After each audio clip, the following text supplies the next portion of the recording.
Here tu zong zong te Iso Christ saming in chabe leve kule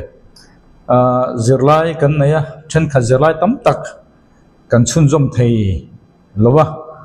ti chuan karlaka thil tur rong bom na tur khang khang chung ko poimo ne lo om ve thin wang te ania ti chuan tu boinia chuan thupuan kan zirlai me kha ron chun zom don ani thupuan bungruk kan kalmega thupuan bungruk chu kan zirlai atanga kan chu chuan kumsari har sana chungani ti kha kan rianga thupuan a chu bungruka chuan sakorvar kan hua sakorvar chu antichrist ania chuminu a chuan sakorsen ania sakorsen chu indona ania chu indona chuan nuclear te chuak don kan tia kan zir khani ti chuan sakorsen zo hwa chuan sakordum ania tamani kan tia ti chuan tam zo chuan sakordang kan tia thina mi nuai singtel billion chuang thitura ngai ani chung chu kan zir to khania sakorvar chu kong le lama chu dan chi khat thir dana chuan sakorvar chu corona kha covid 19 kha khatia chu tan oma chuan tun hi sakorsen indona khovela kalmeka chuan nakina sakordum alo kal lenga nakina chuan sakordang kan ti khalo kal le tura chutna thupuan bu tho asi po kha omta a ma se ke ni chu chut dan dang atangin kan chut ti kha bonia kan zirlai me ka tangin soi hrenon le ta ila ti chuan bonia chuan chung kan zir tak zong zong churon chun zomin thupuan bungruk thosi kumsari har sadna rep chara zo chi thupuan bungli chu rep chara niya ko khan hun kha kan zowa thupuan bungli chon rep char ko khan khamin rep chara ko khan min rep char chi kha kumsari har sadna lo intana chu kumsari har sadna intan chung chu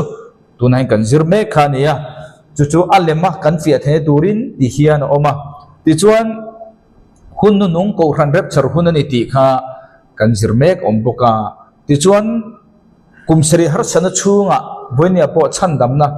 helai chung mi hi kan kal dona ma se hi chu thupuan ani bangin thupuan kal phung chawin kan zir dona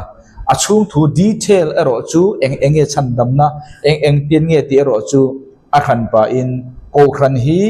tun hi ko khan rep char hunani ti pat 7 bel karong kal huna karon kal le tura ngai taila boinia chuan thupuan bu atang chawin karon ti dau thuak don ani engpon ro se chu chu ni ta a ai hi ko ran rapture ani ta a ta hen second coming ani ta a tu na kan zir lai mek chu ko ran rapture tang le second coming in kara kum sari har sana chunga atir lampanga kheng tur kha kan zir mek ani he kum sari har sana hi bible omlo te kan te adik reng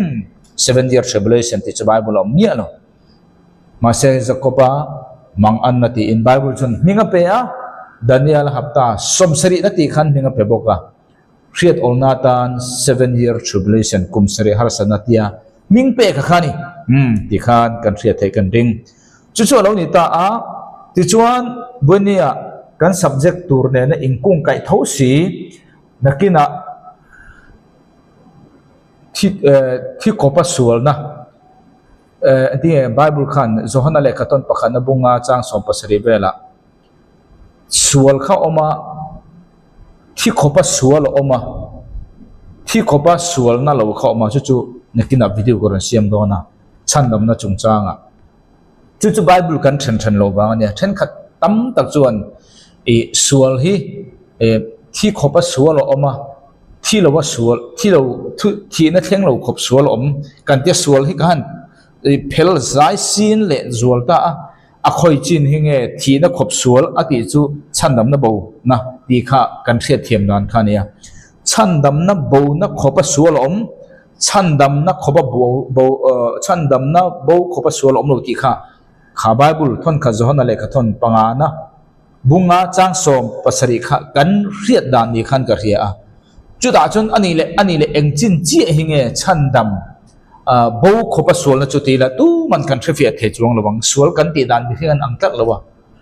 khati khan kan du kha kan pu kol ta ne then khat tam tak chuan sual hi sual chu sual ro mar chu tinga niang thi na khop sual lo ma kanan tia di khan boini hemi church ei huna hian apply kan han tum ta chiam ta ni kha thi na khop sual ti kha a eng ber hinge ti ha kan thadei silu kan du dan khan kan ti kol ta khang jong jong kan boina kha dispensationalism dispensational ti hi hyper oma moderate oma hyper kha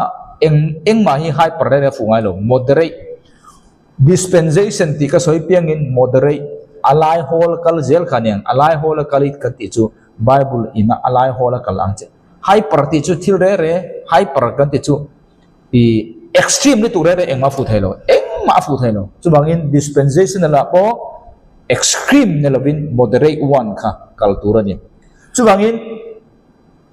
Mathaya Marka Luke Zohana hi transitional books ante Bible translation kan thiam lo wangania transitional books in thak thleng le khabu kan tiang chu in so son in sak thleng ka di don ngai in thak thleng le khabu ni ta a enge thu thung hlui tanga thu thung thar thleng in thak thleng na le khabu ni thu thung hlui chu Genesis tanga Malachi thleng kha nia chumia tanga gospel pali hi transitional books tian kon san chu thu thung hlui tangin thu thung thar in thak na le khabu ni Juda thawani a audience ka Juda ve kan lani ti chuan tir ko de thil ti hi transitional book ti le ni in thak thleng bu le khabu ti bokani enge omjia Juda tangin Gentile ko khan min thak thleng chu bangin heng tiang chan chin tha bu a hian itan le ka tan chan dam na kha eng le khabu hian i hu bak non lo wania itan le ka tan ta hen chan dam nom lo gospel om no ta hian chanchin thabu pali a hian tir ko de thil ti hi transitional book ani wangin Juda tanga Gentile te in thak thleng na bu ne wangin thu hi ti hen anok a thu nok ka ti chu a in chopol a mix engba mo Juda ne Gentile in thak thleng na bu ni chu da che chon thu lom tak maya he ko khan hu church ei kan ti a hian Roma tanga Philemon a hi a hlom engma in pol lo tiang church ei atana le khabu ni chu church ei kan ti chu rapture hian atopa khar ta che do ni rapture kha pathum om kan ti kan zir to kha kum sari har sana chung kan ti a hian boy ni rapture om le don ring tu chu ta chuan he rapture mang ko khan rapture mang khan Roma tanga Philemon hi khara ni ta a ko khan hun kan ti khamo khara ni ta a chumi huna che chon Bible la nge lokal le kha Roma tanga Philemon zo che chu Hebrai ti lomi Hebrai kan ti chu Hebrai khan ni maya Gentile kan ni lo ko khan po kan ni lo Hebrai tanga thu puan thleng khi transitional books an te le a in thak thleng na le khabu kan tiang chu ko khan atangin Juda ho in thak thleng na le khabu ani le ni chumi ka soi tang chuan na china thi khop thi na khop hiala sual ti kha thu puan atanga revelation thu puan Hebrai tanga thu puan bu inkar chunga le khabu ni lomi zohana le khaton pakhanna bunga chang som pasari ka hre solo chuan thina khop solo om tong tai ma ula om ziam lo ti kha hela hian pa apply kan tumta a kan boi ta chiani kha kha nakina kan zirang en pon ro se hei hi ania boina kan zir tur chu e kum sari har sana chunga mi kha kan zir me kan ya boina kan zir tur ponia chuda chuan hei kan han labing ta a he le khabu kum sari har sana chung kan ti hi tlang pui thu in Bible la chuan entai la Hebrai tanga thu puan bu a khan atam le zuala ni tiang te kan zir khan Bible kan stadu di huna kan rem kan sia thiap ka bai se bangani te chuan rapture kan ti chu ko khan hi ta hian rapture don ta hianin kum sari har sana chung ta hian rapture om le don ala ya tak hian me chi thiang dim som kan soi kha second coming ani second coming ma hian I rapture om le don ani chuwangin tuna hian rapture boi thum kan lam ha ba kha ni chuwangin boina kan zir tur chu thu puan bung kwa tang chang so pakhat kha kan zir lai kan zir don ta kan zir lai to kha kan hre fe the turin karonti non le ni ole bung kwa bung ruk chang kwa na karon chiarang tin chin chiana pakana chon sokorwar antichrist antirna chin chiana panina chon silmo sakorosen indopui chin chiana pathumna sakordum tam chin chiana palina sakordam tual thina kan te chu thina ran samangin sajumangin angangai ani kan te kan zirkha mi noi singtel billion chuang an thidon ani khata khan turangai ni tun chu chin chiana pangana ani ta a chin chiana pangana chu ani chuan a hon to lai chuan pathian thu awang le anni chuan an bon nem nge na awanga mai cham noya ti lum sol te chu kamuta a ta het hei kumsari har sana chung ani ta a kumsari har sana chung a chin chiana pangana khan hon kan zohana kha thupon bung le khan wana rep char ni ta a ring tu rep char kumsari har sa chungar rep char entir na ni ta a chu chuan sol khaba muta a sol ati hi ul king jem babul dangai enchon tharau ti zelang kan tharau kha pathian he nakal kan taksa chu le bai butakir kan sol kha awam muta ani zohana khan chu sol chu khoang ba mu kha ei pathian thu awang le anni chuan an bon nem nge na awanga mai cham nuaya ti lum sol te chu kamuta a tin anni chu oring tak nen an auta a olalpa thiang him le dik tak engchen nge leilunga hian leilung chunga cheng an mani chunga kan thi sen ro re le phuba ilak lo le ti in tin an mani jinga mitin he na korfual var chu pe kan dita a tin chu an mani he na soi anita a chu ba ka anni chu hun tlem te chung chu an chol tur ani ti in an boy puite le an unau pa te chu ti puitlin anni tur thlengin anni chu anni tak angin tha anni tur ani ti in ti kha ani a kha tuna chinchia na panga na chu ni chang kuana kan zirma saphat don chang kuana hin engmo mu kha zohana kha rep charani wana ruai choni van thumna chu van thumna ruai choni che khan kumsari har sanna lo om tura thil hen amu tira khan pathianin sol kan ti chu kumsari har sanna chunga martar thi ho sol kha awamuta ni chu achan chu engbang mo he kumsari har sana chunga hian rin na awanga khongai na chandam kan ni ko khan kha rep char kan ni mai rin na awanga khongai na chandam ni khan ma se voinian ring tu tam tak ring tu inti si ma se gospel di tak ring si lawa rep char ni ve lo ho kha an bang ta luau don se ta kumsari har sana chunga hian kai hi ring tu kalau India ko khana thanem ngai pathian thu po soina sapol evan kania pasar kania bible school zirtir tu kania chiram sang kania ma se ka thu zirtir kha lo dik lo that mai a le ke ma po ka bang ta ti kha kan om cheu thon ta ni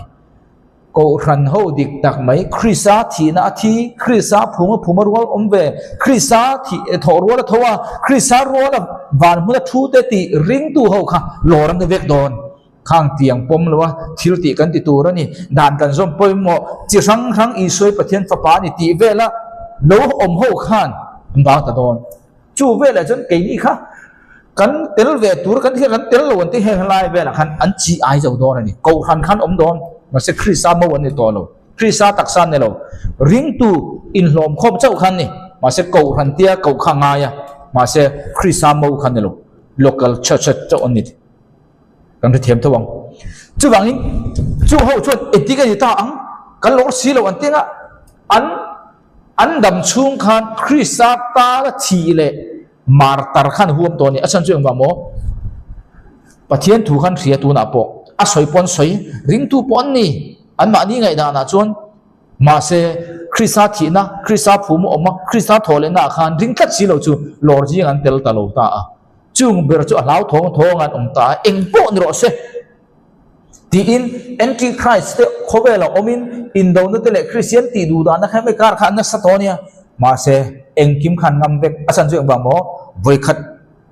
rep char kha an tel to lo wangin eng kim khan huwa ma khang ho kha tam tak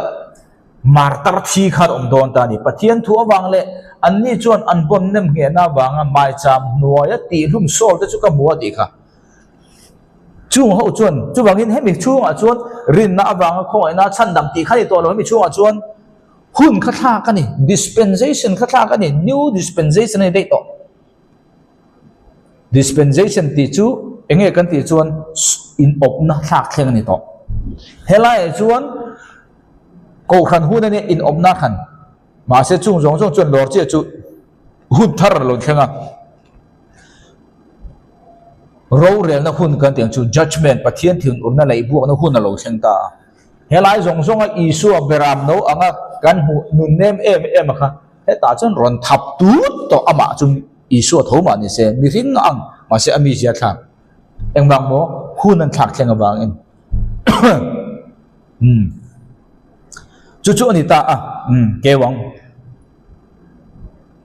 Thessalonica thon khat bungli chang som pathum atangin Thessalonica thon khat bungli mo chang som pathum atangin som pasari thleng nima sala u naw pa ta u tirko polaji khani an thatiam to Bible chencha poimo te mai nia chinimi kha kati mai mai ni hoi ro matanga Philemona le khabu reng ti chuan nangma ne na direct ka ingkung kai nga ni tirko polan u naw pa te u ati chuan nangma soina keima ka soina ti hre to ro matanga Philemona Thessalonica chu khoya omnge rom le Philemona inkara beni ta u naw pa te u ati chuan nangma soina keima soina piang thar dik tak ni chuan an mani mu hil te chungchang hi nangni hian ngai tha turin ka du lo chau ring tu tiang thar phi to te hi an chungchang hi engting an omdon ti ngai tha turin ka du lo chau khe ro u min ti da ni chu nangni chu in lungai lo ve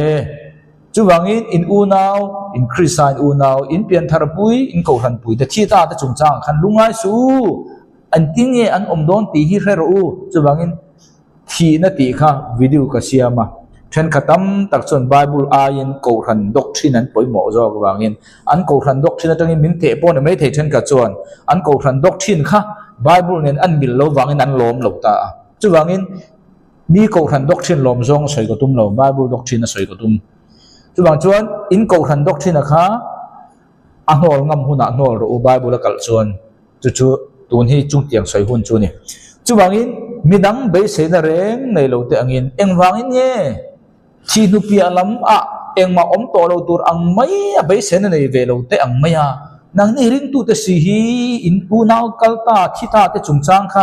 be se na nei lo ang mai eng wangin om be se na nei ro u chiang ro u ati ni cha som palina I su chu thita a anung le ta ti kan rin chuan rapture voi thum kan ma ba ka hi ko han ta na le khathon ni chuan ko han rapture ta na le khathon ti kha asur ta he ko han rapture a hian tel tura azia qualification hi tu tenge ni enang chang som polina Isu chu athita a anung le ta ti kan rin chuan chung tiang pokin an mani Isu amu hil te po chu pathianin ama rualin aron huayang he Bible hian ko han rapture tu kha asoya ko han rapture tura asoi hi dan som in zom chuan ti atel lo dan som khab zom lo tur ti na pone lo chan dam na min pelo kan ti na ni chu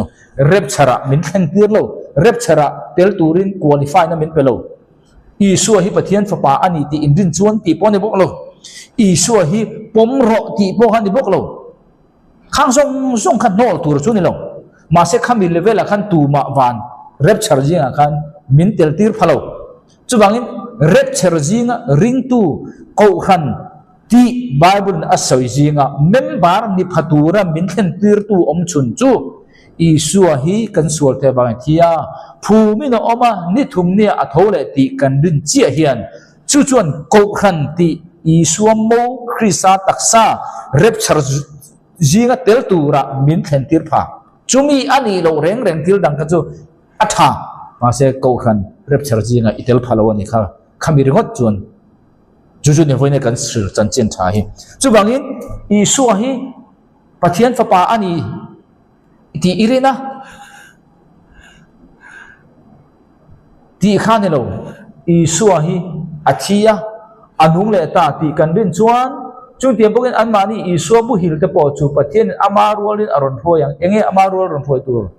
อิสุขันโกขันข้าอรอนเร็บชาร์ดอนจุดมีเร็บชาร์ตูร์จิงอาจวนก็สวยตัวทีนตักษาริงตูเตตักษาค่ะ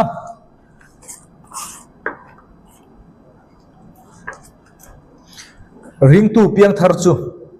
เฮียอบาดีริงตูบาดี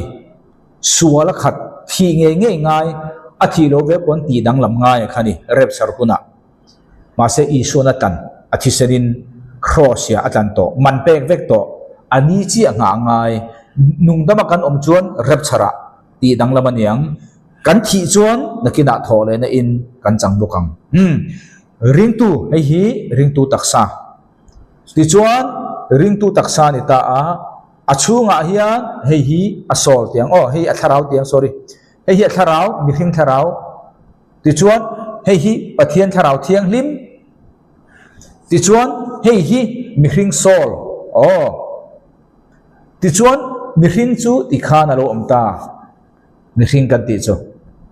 มีริงตักษาเนี่ยทราวเนี่ยปะเทียนทราวเทียงลิมเนี่ยบอกว่าโซลเนี่ยบอก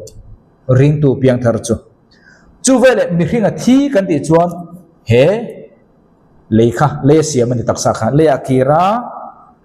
ติจวนเฮปะเทียนทราวเทียงลิมเล่ส่วนปะเทียนทราวเทียงลิมเล่มีริงทราวว่าเขาคอมบ้ายินเอาไปตู้ปะเทียนให้นั่นกันติจวนโซละเจียข้าอบางตาจูวางตักชวนเนี่ยจินะเฮลายไบบุลขันกันมูจูโซลที่จุกมัวอดีค่ะโซลค่ะที่เทียนี่เราริงตูอินีปนอินีเราปนจัตุวันเบนี่อีกาลนัตัวข้าดังไหมจัตุวันนี้นุ่งโดนจู่ๆนี่ตาจู่บางโซข้าข้าปนิตาจู่บางนี้เฮลายบุยน่าสวยจู่อีสัวจุกอธิยาทอเลติปะเทียนินอามารัวลินอรุณทัวยังอดีค่ะอันโซละค่ะวันทุ่มน่ะอีสัวทัวปะเทียนปอมา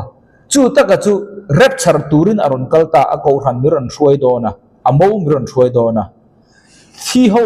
โซละค่ะริงตูเพียงทาร์กอรันหุ่นริงตูเพียงทาร์โซละค่ะปะเทียนินอรุณช่วยท่าค่อยแข่งเงยอีสัวคารอนกัลค่ะเลยอรุณแข่งแล้วเนี่ยชุมซีงอาจจะวันนี้จางสอบปังานแล้วป้าถูมังอินเนน่ะให้ฮีกระสอยวางินแล้วป้าโลกัลหุ่นแข่งเกยนี่แล้วนุ่งแล้วอมเทียนอันมานี่มุหิลโตแต่จูกันเละขัดระวังตีฮีอันนี้ที่มาสาติค่ะเร็บชาร์หุ่นอีสัวรัวเลียนโลกัลอีสัวจูชูมาอัตอลขาโซลหูริงตูเซโซลหูค่ะเลยตันนินอันตักษาค่ะปะเทียนเนี่ยติดทงติดชวนปะเทียนเนี่ยจังขาราวค่ะอันขาราวเลยปะเทียนขาราวเทียลิมค่ะอโลกัลเลยติดชวนอันเลียที่ตักษาข้าพเจ้าหนึ่ง glorified body รูปนี้ตักษาไก่ทงติดชวนที่อันบัวเละชี้อันนั้นนี่ริงตุที่เร็บชาร์หุนกันเละขันระวังที่เขาค่ะติดชวนเกนี่นุ่งดำมาละอมเขาขรอจู่ทอกเละขดาบิดขับการะที่ดังละมินกันอมังรูปนี้ตักษาข้างอันมานี่อังเจียเฮียนทาราวเทียงลิมโซลรูปนี้ตักษาอินคนงานเป็นลักษณะโดนจางสมปรุกนะลัลปังเองจูเอาทองเนินวันที่กูจุงนุ่งเบอร์โอเนินปะเทียนโตโตรดเนินวันนั้นงินอโลชุกโดนวางินดินคริสามุหิลตจูกันอันนุ่งเละมาสาอังริงตูเปียงทาร์เตค่ะอันโทมัสโดนดูนักการสวยตองเจียขันจุดที่ลายจวนเกนี่นุ่งอโลอมเตหีบูรัวกะเพื่อให้ลักษณะกันนี่โดนเลียอันนี้เราเนี่ยบูรัวกะอิสุขัดโจวันทุ่มนั้นเองรอนสุขท่าเลยรอนรับเราบูรัวกัดโซลโซลหูอารอนสุขท่าคุยริงตูเตโซลหูกัดจูรอนสุขท่าชุนจอมินเลยตั้งอันตักษาโทเลยปะเทียนเนี่ยตั้งขราวเทียนลิมเลยขราวรอนกัลเลยไอ้บัวเร็มเลยแต่เสียที่ชวนนังเล็กกี่นุ่งดำมาละอมค่ะบิดขับการะมินติดังละบังชุมจีงบูรัวกะลัลปาตอกตุเรนอันมานีรัวลินชุมจีงตะเคียนลักเฉาเร็บชาร์กันนี่ยังอติกิให้ฮิโกขนาดนี้ตูเตเนี่ยจุงจีงเตลตูร์จูอีสัวฮิปะเทียนฟ้าอันนี้ตีริงตูเตค่ะอันเตลพรีเราอันนี้เราจูนี่เรามาเช็คกันตานจันจินทานชัดเราดานโสมปะเทียนดานเฮเทียงลิมตีค่ะอโดตันนี่เราซาอดิกมาเช็คขมีกันเร็บชาร์จีงมินเตลตีร์พาโล mà xem min tel tir phatu chu tu mo kan ti chuan chang som prina i suwa chu kan sul te wang thia thon khat kuri bu so panga chang thum chang li kha chan chin tha ka soi mun to i suwa thor rolin ka tharau thia thole ni ti ringa i suwa hilal pa ani ti ka tan tu te kha chu ho chi chu ni kharap charjin kan tel to chumi chu ni ro chon u now sorry tu na kan zirbe kumsari har sana chunga hian martara ithi angai ta herep chara itel lo chuan chu ni tu dan chan chin tha kan ti hi rep chara itel lo chuan bonia kumsari har sana chunga khan rin na wang khong na chan dam na ni ti rei pe kha i chan dam na ni to don lo ithi angai martara ngai chu ni boina kan zirme tu ro chu ni ta chu bangin vana la chon kan om don ta tin chung tiam dokin kum phua in lalpa ne kan om tong chu tian chuan lalpa nen kum khua in vana kan om tong ti na ne lo nia ama ne na ruan kan om don a om na piang kan om don ti na ni kum khua in vana kan om anga ti lo lalpa ne na ti chuan lalpa khai pasal nang le ke hi mo pasal om na piang a nang le ke kan omang le a chuk thla kuna kum sang lal ram huna nang le ke pot le ya ama rualin kan chuk thla kha ani kan ret yam tura kan da chubang indu am deuh main kan thil fia le kan soi le tal ten achan chu thanem ngai hi na achan chu ko ran rep chara tel lo tur ring tu te ka mu hian apoi ka te ring lo tu chu ring lo tu ten ni dan dang dei kan mangai tho tel se kan du tho ma se chu ai na chu ring tu intivesi pathian thu intidu si thanem ngai ni si idang te kal suala pu bok si pani kal dik ber in ngai si rep char ber kan tel lo tur mu hian ana engwang rep char tel lo tur ani ti kan thia the chan chin than khat lo gospel kan hello ring tu inti si kha bible buan serle sa engkim po antiang atong tai tam pon yang chir tam pon yang in khom pai pon ni thei ma serep chara tel khat lo chubangin ring tu intizi nga khan tiangan tel tur mu a khiat khan ril ru na zual chuwang tak chuan thanem ngai hi anani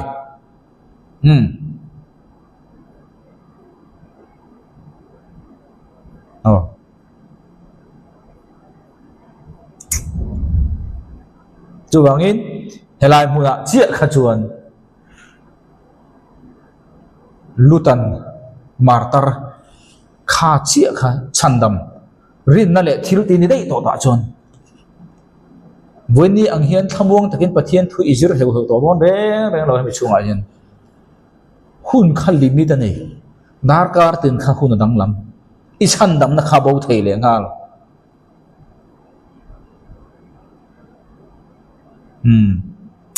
kha chandam na bo thei dan detail chon ni dang kal don ya ru kan kal le lok ta hian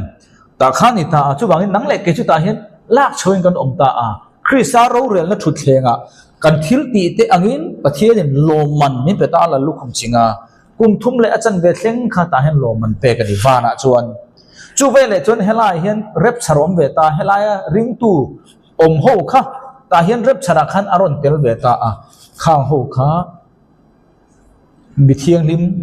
nula som kan soi kha 10 virgins kha kan in nei na chan chu kum thum le chan ve no lama chuan in nei na kha kan nei to do na kum thum le chan ve ma sa kha loman sen kum thum le chan ve nung kha emo in nei na chu in nei na chuan miron hlut pui do na ni helai mi thiang lim lor ho kha ti chu heta iso second coming a local ma chi khan ta hi mi thiang lim lor om le do na kha ho khan miron man pui nga chuan iso nen karon chukanga he ho lor dong po aron chuk le ve nga ta hi kum sang lal rama khan beram no in nei ruai kha leya kan the thon ani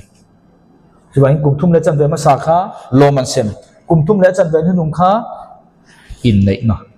chumi zo ve le awa ya ron chung kha kha kum sang lal rama beram no in nei ruai kha kan the ho don ani kha kan zir to te kha ni ole thupuan bung somni chu kan zir lai tangin khai kum sang lal rama ngai to mo thupuan bung somni chu kum seri har sana chung azau to thupuan bung som pakwa khan thupuan bung somni chu kum sang lal ram kan lu che ti na ni chu mo kan zir lai tangin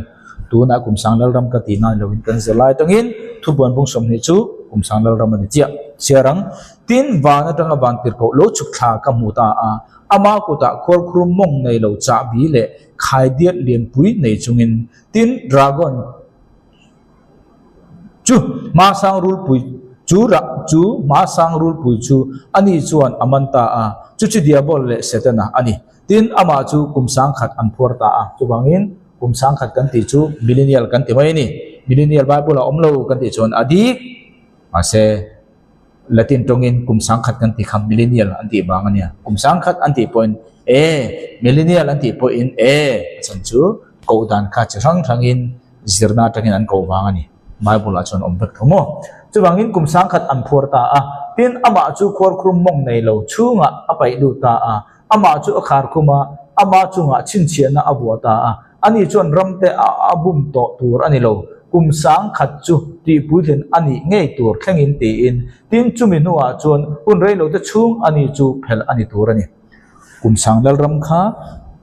iso second coming local chi kha setan kha an phor ta a khor khrum mong nei lo khowela khan setan na thoreng reng ama setan le hu hu re nom to lo khor khrum mong nei lo da ba gani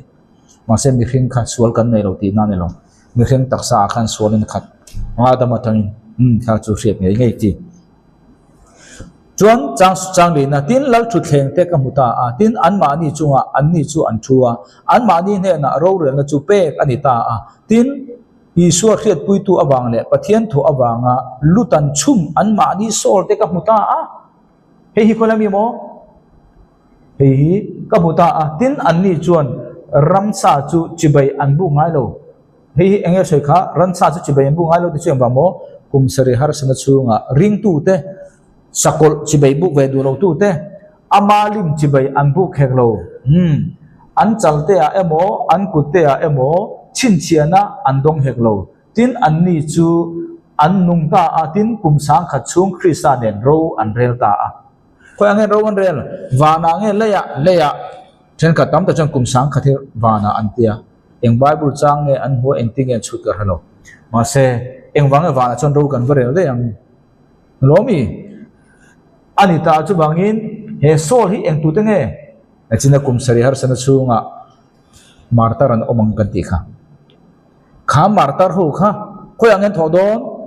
iso second coming huna kan thawang chung ho chuan isu ruanin kum sang khat kharon rel ve don ani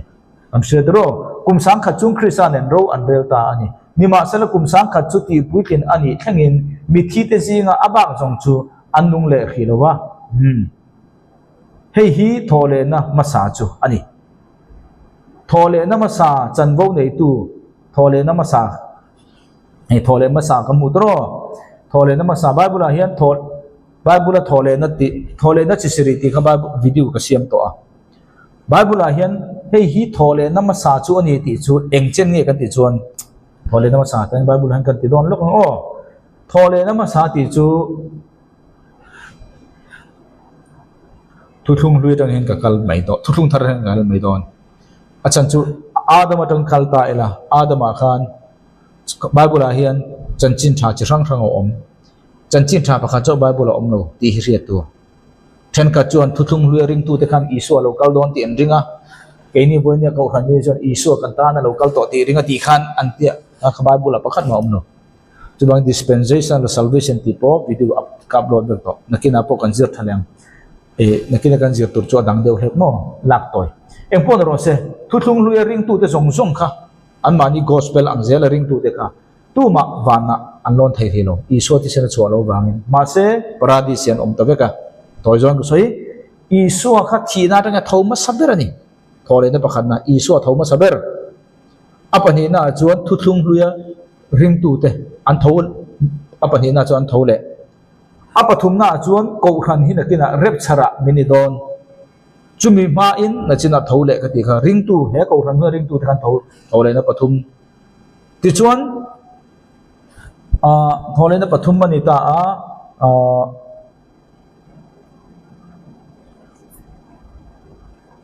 hemi kum sari har sanna azo chi hian azo ma deu chi hian kum sari har sanna zo ma deu chi hian iso local ma chi si khan hemi kum sari har sanna chuan china martar kan ti kha kam se tro kha ho kha an thau chi adon ani จู่ไม่ป้อนเดลวินอีสวารวลขันมิเทียงดิมสงสงขันเท่าละวะมาท้ายบงสมนิประเสริฐจังสมงาปะนี่อันนี้เสียทลาจวนมีตั้มตั้งอีสวารวลเลนเท่าเจ้านี่จะจู่อันไว้นั่นเท่าละข้างหูค่ะตาเฮียนอันเท่าเลยตัวนี่จู่บางอินจู่ตาหูจวนทุกลุยจังอินเฮลายาอีสวารกัลมาอาทอเลยนะครับทุกลุยจังอันรุนซาจู่บางอินมาริปอกขันอันตาปาลาซาราติขันนี่นั่นนุ่งอาจจะทอเลยอันที่กันริงอันที่เขาค่อยทอเลยนั่นไงเฮลายอีสวารกัลมาเลวตัวทอเลยนั่นเองนี่กันสวยดูปวดจุเฮกุมสังลลรำอัดเห็นมาเร่งอ่ะทอเลยนะจิรุกอมตากุมสังลลรำหาอินทอเลยนะจิรุกอมก็คดีเทลินวิดีโอก็เสียมเท่าข้าจงข้าทอเลยนะมาสาธิริงตู้แต่ทอเลยนะเร่งข้าทอเลยนะมาสาธิที่ชวนกุมสังลลรำมาเจ้าเจี๊ยฮีกุมสังลลรำมาเจ้าเจี๊ยแต่ทอเลยนะอมดอนดามพูนจังริงเรามีแต่เร่งตาเห็นกุมสังลลรำเจ้าเจี๊ยเห็นทอเลยนะอมดอนนะจู่ตะกจู่ไบเบิลชวนลัลทุดผ่าบาร์มารูเรงนะอมติจู่บางอินไบเบิลอาเฮียนทอเลยนะจินิอมปะขัดจู่จัตุวันนุนมาทอเลยนะนี่ริงตู้แต่เจ้าจัตุวันกันนุนตัวปะขัดทอเลยนะจู่เทียมเราจันทีร์ทอเลยนะอันนี้ริงเรามีแต่ส่งนักกินอันทอเลยนะจัตุวันไม่ดีละจัตุวันนินนุ่งจินสีนั้นไปยังข้าไบเบิลนี่กูขันด็อกทรินเนี่ยหรอดูจิตติร์น้ำมันเนี่ยหรอไบเบิลจิตติร์นั่นนี่จะเป็นกูขันด็อกทรินกูขันฮิดิกตะกันนี่ชวนประเทศมัลสมนะกูขันดิกโลอันนี้ชวนกูขันดิกโลช่วงโลอันนี้จิตติร์ดิกโลขอมตาจู่กูขันชวนดูดันกันเนี่ยไบเบิลจิตดันเปียละมามานินกันกัลรังอ่ะจู่กันอินจิตติร์ชงอ่ะไบเบิลอ่านกันด่าละละค่ะจู่กูขันดิกโลก็ทีนั้นชวนนี่เอ็งพูดรอเสียจู่เรานี่ตาจู่บางอินตัวนักกันสวยเด็กเหี้ยหมอให้ฮิตทอเลนักมาสาอธิจู่ทอเลนักจิตสริกันสิร์ตอซิงอ่ะริงตู้แต่ทอนักจงอัดล้อมขัดค่ะทอเลนักมาสานี่ทอเลนักนุ่งกันติจู่ริงเรามีแต่ดามาจังอินริงเรามีแต่ที่จงกุมสังแล้วเราไม่มีแต่ก่อนนี่เสกุมสังแล้วเรามาจ่อเจกันทอเบงอ่ะอันทิลติส่วนอังเจลินส่วนจิงอาตังเตะนี่งอ่ะจะตัวไม่ดีละอันทิลติส่วนอังเจละเข้มนะคะน่าเละน่าโลค่ะเข้มมันรู้ว่ากันเละตัวนี้จุ่มจู่กันสิร์ขานี่โอเลยตาขานกันเถิงจุ่มโอจุ่มบางอินนัจินักกันเชียร์ข้าหันเชียร์ชนจมเละลูกตายละทอเลน้ำมาสาจันวูในตู้อันนี้จู่ตีมุ้ยงิเละเทียงริมอันนี้จุ่มเทียงหูจุ่มอ่ะทีนี้นัจวนเอ็งทิลตีเทนมาอันไหนหรอวะนิมาเสลปะเทียนเละคริสซาปุยเทียมเตอันนี้จู่อันนี้อ่ะตินอามาเนนกุมสังขัดชุ่งโรอันเรนเจ้ากังอธิตานี่เองนี่อาศัยจู่อิสุคริสซากุมสังลลรำมาอาริงตู้เท่าแต่ทรงข้าทอเลนมาสาอันนี้ตาจู่หูจู่อิสุคริสซาเนนกุมสังขัดโรอันเรลังติคอยอันเรโดนเลยอ่ะอันล้อมีอันนี้ตาเฮโซที่ตู้เตมอนี่ข้ากันติจวนอิสุเรียนปุยตู้อบางเละปะเทียนตู้อบางลุตันชุ่มอันมานี่โซลเตกับหัวตินอันนี้จวนรันซาจิบยันบุกง่ายโล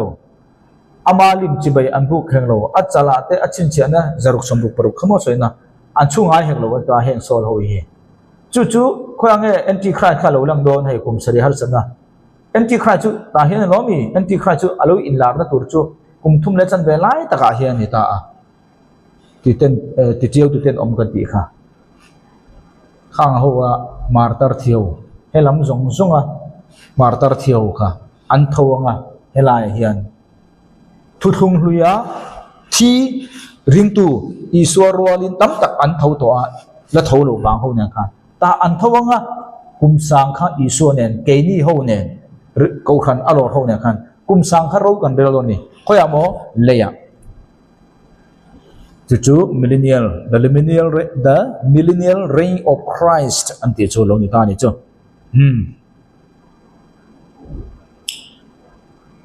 ทุบวนบุงรุกจังกัวเชียร์หลังกันกัลเละเด็ดตั้งไงทุบวนบุงรุกจังกัวตินชินเชียนปังานจู่อันนี้จวนหอนตัวลายจวนปะเทียนทั่วบางเละอันนี้จวนอันบนเนมเงน่าบางไม่จำหน่วยตีลุ่มโซลจู่กับหัวเอ็งบางไม่จำหน่วยอติเคร์โซลค่ะไม่จำจุงพอเตโลไม่จำหน่วย ti lum ani le martar ani chumo an rin na wangin chuwangin kumsari har sana chunga chuan rin na wang khoi na chandam ti khani lowa ti lum kher kha ngai ta ni chu chumi kan ni lo vek po le antichrist local ma a rep chara te langai ka khani ta chuwangin rom hebrai bung riat changa chuan engwangi nge mai cham hnuaya kher khan an sol kha ti lum mu ma hebrai bung riat changa chuan an ni chuan ban lam thil te en ton tur le lim tha lama rong an bol thina mosia chuan bok te asiam don lai khan ani chu pathian atanga zilhau ani ang khan ani chuan asoya wangin tlanga nangma hena entir angzia zelin nangin thil jong jong te siam angche ti rero aita hemi omzia chu tuthung ruya chuan pathian in thoina bok ten nei ta a chu bok te chu wana lim tha kha mosia khan copy in leya asiam ta lomi chuwangin helai hen mai cham kan ti hi he sol ho hi mai cham wana abanita a he mai cham po hi mosia khobel om la khan he mai cham kha copy in leya bok te khan asiam ta a chuwangin he bok te khan enge anti thin ti kan thria ta tangin he wana atak tak mai cham ma khan enge om ji ti kha kan thredon ta ni ole mosia khan wana atak tak bok te tabernacle kha leya a copy siama leya ati dan tang khan wana om dan tam tak kha kan thei ta ni leviticus bung li chang saria chuan rim tui hal na mai cham kila kia chuan thi sen then chu ata tanga abang zong chu buk pu kota thilhan hal na mai cham bula leibu kaniang om zia chu thuthung luya chuan mai chama bi thila suala ati suala in thoina nei dona beram kha aron kenga melhem lo kha chu beram chu anghong kha atan asol thupa kha beram chu ang hada thupa zo yang chuan anghong khan tanang chuan abeng kha abuan kherang te ni bisuala khan engwang mo tuna thi tur hi keima ta ni ti fia then tur beram kha ti khan ling vel do ne ngong tan na vel kha chuan pui thiam khan hnuai thi sana lo dong tu chu tuna kan zir hi ni chu ti chuan kia khan khami thi sen kha akia khan mai cham kha killi ni ta achta ki ang deuh te om ta chu chan thi sen a then ta abang zong kha mai cham bula leya khan an lei bovek ta ni chu leya mai cham bula leya khan thi sen zong zong khan lei buak vek ani chumi chuan helai khan enge antir ha heng ho sol ho kha emo mai cham hnuai chuan enge om lei na lo mi lấy ni ta lấy khan heng ho sol ho kha mai cham hnuai khan ti thum ni ta am chu om je chung kha thi sen chuak thi sen ti thum thi sen chuak ti thum ti na ni chu hong tan an ni ti na ni chu engwanga mo an ni hun lai chuan ke ni kha an ni chu voina nang le thei ang an ni lo kan ti kha an ni chu thil ti ngai rin na ngai chu wanga rin na le thil ti in kom na mun re chandam na bo thei rin na chawa engma bo thei lo nang le ke hun hi rin na le thil ti hun na lo rin na awanga khong na chandam hun ani chu wang ta ka chandam na le ka chandam na bo thei lo the order of salvation ti kha video som chuang ka zia kan kati ka sia mang do chen no copy thei ole hedisen hi nge tho hebrai bung som chang soma chumi du nange mang chuan Isua Krista tak saboi khata engkim tlak hal vek na thil lan kal tlangin ti thiang lim kan nia enge ti kha chumi du nange mang chuan Isua Krista tak saboi khata engkim tlak hal vek na engkim voi khat Isua na Calvary cross ha thau khan engkim tlak hal vek ti le turi ke ma ni achon omlo tlak hal vek na thil lan kal tlangin ti thiang lim kan nia ei hebrai chu juda hotan abik takin ko khan huna po thara lawa kan apply theya doctrine ani chuan kumsari har san chung khawa kok ta chu wangin anni ho khan engwange isuan tivek chung si engwange thisen kha chua tu le kan ti chuan an mani pathian tan an in pek na entir na ni Isua khana kan vek kum kho de ni mà sẽ chu tất cả chu bát thiên tan an in pek na rin na le thil ti tel tla wang khan nang le ke chu vun angai mi ro mà sẽ an niu huna chu nangai thak bát thiên tan in pek na khangai thi huam na khangai chu wang ta chuan mai cha ma khan engmon i kha mai cha ma chuan thi sen anoi an le bo thin le ya chu mi om je chu mai cham hnoya ti rum kan ti chu an thi sen chuak pathian tan an in pek na entirna tan khami kher khangai ta ni chu chu bangin tirko pola chuan a tha chiang ta a ani tin ke hi indin na in thoi na le rong bol chunga hlan kan ni chuan kalom ani tin nangma ni zong zong nen ka hemani in thoi na an ngai ni chu mo tirko pola pon ngai ni chu juda wa chuan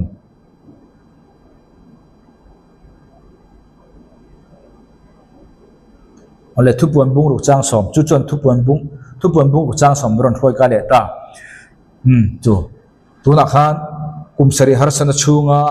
sol ho kha van thumna khan om ta a chung sol ho chu an tong the nia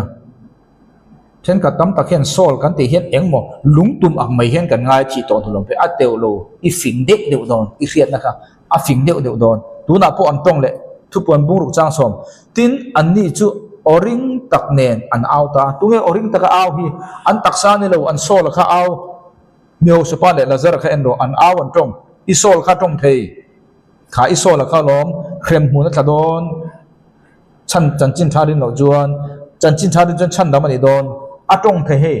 an ni chu ati chu bible kha chiar la an ni chu ti chu tunge thupuan bung kwa kha kan chiar ta no mi thupuan bung kwa chon he mai cham chunga thi sol ho kha soya sol ho chu ti na ang tu kan I chu sol ho chu oring tak nen an auta a olal pa thiang lim le dik tak eng chen nge leilung chunga cheng an mani chunga kan ti sen ro rel le phuba ilak lo le an ti a kha ho kha martarin ti du da na wang le an rin na wang martara thi an ni a an sol khan I suwa lalpa ti khan auta a an mani ti lum tu te le mi sol ho kha an ti sen wang phuba la turin an turani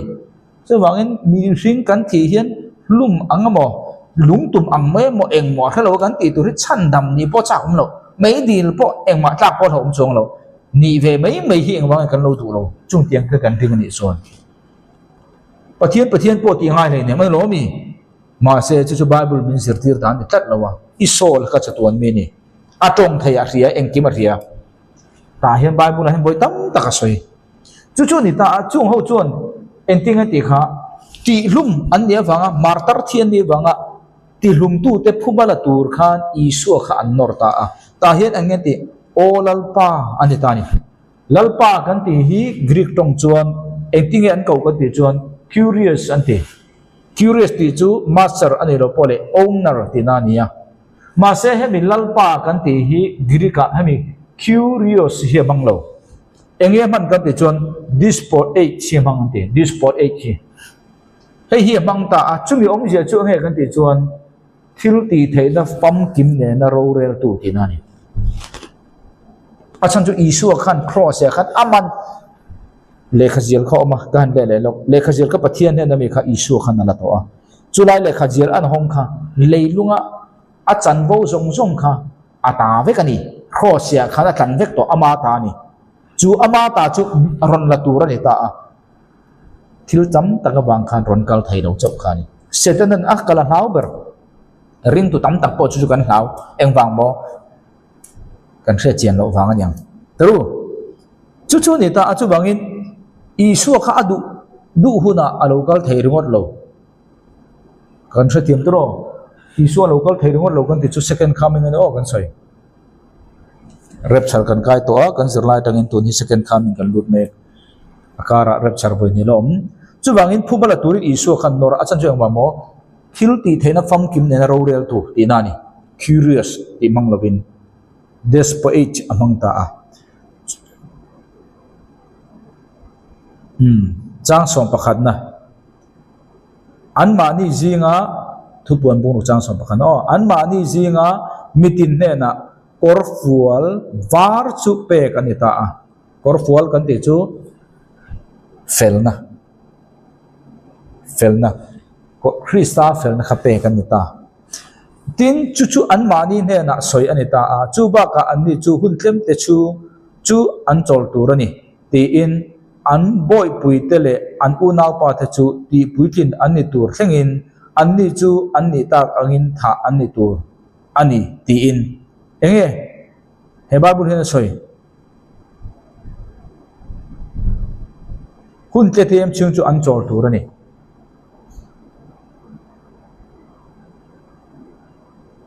isu kha kal turin an nor ta a alomi phubala turin ma se isu khan eni don takheti lo re eng banga mo isu khan he kum sari har sana pe khi ruam manna anaya hemi chunga mi tam tak chan dama du khan ya chuwang in chol tur hun tlem te chung chu an chol tur ani alati deu eng bang mo a ai na sa khem na khan ukal don hei tu na kan zirlai chu chin chian na panga na chawala nia chin chian na totorot azo huna chin chian na pasari zo huna totorot huna ai turu ber bu pasari har sanakha aron in tan atu ni tan na chaw ani aturu tul chung te ngai to jon isuan cholangai atin chuan tha anni turani tha anni turani chuwang isu kha ron kalpata phubala turin annor mase isu chu nange ti kha o heng tiang hi ani photangai heng tiang hi mar tha nu nung ber ani huna le noi omte kami te ring tu te tha an ni nu nung ber tha ani huna kan chu last martyr kan don nge last martyr nu nung ber huna kalang atita chumi chung jong chu isu khan mitam takin chandam na an chanan nunan nei kha athil du jong chon chuwangin isu ha detail kan kal talo mai isu hi second coming lo thleng turin isu second coming lo thleng tur amma thil thleng nge ngai ong bible na soi chumi ni lo jang thailo re second coming tur hian thil amma bible in thleng lok tura soi om chumi ni ma lo chu second coming thailo chu enge kan te chuan tam tak jinga mathai bung som ni pali chang som pali a hian anita a tin helal ram chanchin tha hi nam zong te ne na khiat pui tu tan khobel zong a puan chu ani anga tin chu ti lai chuan top na chu alo thlengang ti khania e lal ram chanchin hi nang le ke in voina kan khilem e bible hi lal ram chanchin tha ati chuan van ram chanchin tha ti na nia nang le ke in voina kan khilem zo na lian takani I khilani chuan iringani chuan ilapiang thalo rep sarai tel don lo unaw hei hi chu kum sare har sana chunga khil tur chawani boini ala velit lo isu lo kala khana velit tu na chuna velit ni ano hemi ring chung si hian rep sarai tel lo boy khop mai kum sare har sana tan idu lo ni chun kum sare har sana tan bo sero thi turin chandami tur chun bo sero bunen chanchin tha ka khil ka ti khong ai na hun chung kan ti ko han hun chung tan chaw pon lo hemi hun chung idu lo ni pon kum sare har sana chung hun chung tan tur thlenga chandam na tel isu krista kha iringa zaruk sombruk ichu lawanga antichrist bai buk lawanga thi turin chanchin tha wangin in buat sei bokang chu kum sari har sana chung chanchin tha ka khil tel hal achena zar mo detail chu nakin lo kalang chu wangin hemi huna hin ang chanchin tha mo thil ha lal ram chanchin than thilanga khobel jong an thil to huna to na chu alo thlengang ti khania hemi top nei khoi nge soina hemi top na ti khoi nge hemi second coming a soina mi kum sari har sana top na niam then ka chon ta khan kan bua du mai ma se bible hi share taila khoi nge top na ti alo thlenga ti chu wangin nangni in mun kho har ten om in mu hun chuan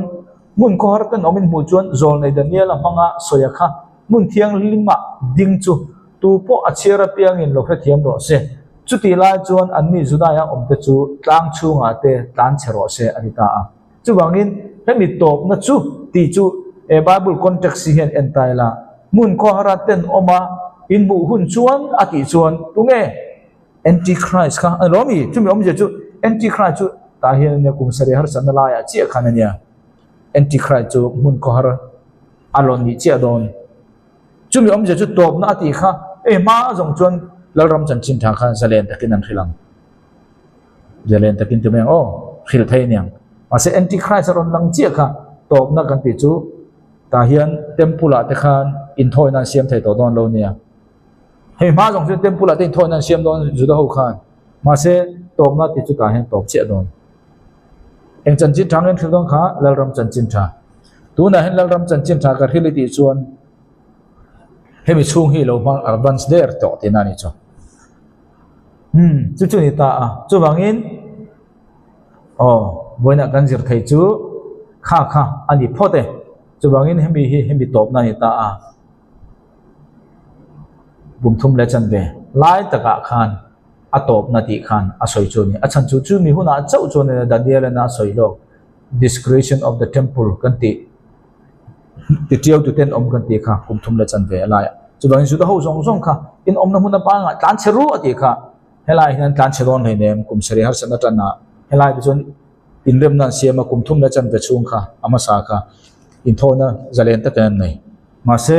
top na ati ina a soi to ni oma lang chu bible tang kan chel chon kum thum le chan ve in thona to banga serel kamjok kha chalera an tan chedon ani kha ania boinia thupuan bungruk chang kwatanga chang som pakhat chin chiana pangana kan ti chu kha jong kha mule khisila nakena pathian rem chan nam ni pe chuan chin chiana parukna pasare dia khan kan kal zel donia ngai thatu jong telal pan thermal som cheu chu ro se alo me